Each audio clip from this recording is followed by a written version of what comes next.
ఇంటికి వచ్చిన వాళ్ళని పరామర్శించే దగ్గర నుంచి తన జీవితం ప్రారంభించబడుతుంది. ఆతిథ్యం ఇచ్చుటలో, ఇతరులను సంతోషపరచుటలో, కష్టంలో వచ్చిన వారిని ఆదరించుటలో, తన దగ్గర ఉన్నా లేకపోయినా విశ్వాసంతో ఏది చేసినా విశ్వాసంతో చేస్తుంది. ఏది చేసినా వాస్తవంగా నా మట్టుకు నేనైతే ఇంత మందిరాన్ని కట్టేవాడిని అయితే కాదు, దైవ సన్నిధిలో చెప్తాను.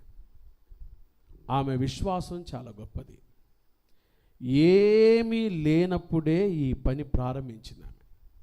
మనకు తెలుసు కదా, టెంట్ వేసుకొని అక్కడ ఆరాధన చేస్తుంటే ఎండకి మనం కొన్నిసార్లు అలిసిపోయారు. ఎట్లా చేయాలి, వీళ్ళు ఎండకు బాధపడుతున్నారు, నా బిడ్డలు బాధపడకూడదని ఆమెకు వచ్చిన తలంపు. వెంటనే ఆమె ఇటువైపు, దేవుడు ఇటువైపు చూపిస్తున్నాడు అనింది. నాకు అసలు అర్థం కాలే. వెంటనే ప్రార్థన చేసి ఈ స్థలం గలవాళ్ళు, ఆ పక్క స్థలం గలవాళ్ళు, ఆ స్థలం గలవాళ్ళు వెంటనే లైన్లో పెట్టేసి, మరి విశ్వాసంతో ఎలాగమ్మా, ఏం ఆలోచించాల, ప్రభు ఉన్నాడు, ప్రభు చూసుకు. ఆమె ప్రార్థనా జీవితం అంత గొప్పది. మంచి ప్రార్థనాపరురాలు, మంచి విశ్వాసి. ప్రేమించటంలో నిష్కపటంగా ప్రేమిస్తుంది, నిస్వార్థంగా ప్రేమిస్తుంది.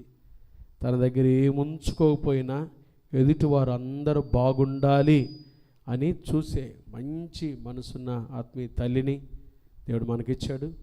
ఈ నూతన సంవత్సరం ఆమెకు దేవుడు దీర్ఘాయుషును, సుఖజీవంతో గడిచిన సంవత్సరాలను ప్రభు శాంతిని దయచేయునుగాక. హల్లెలూయా కదా.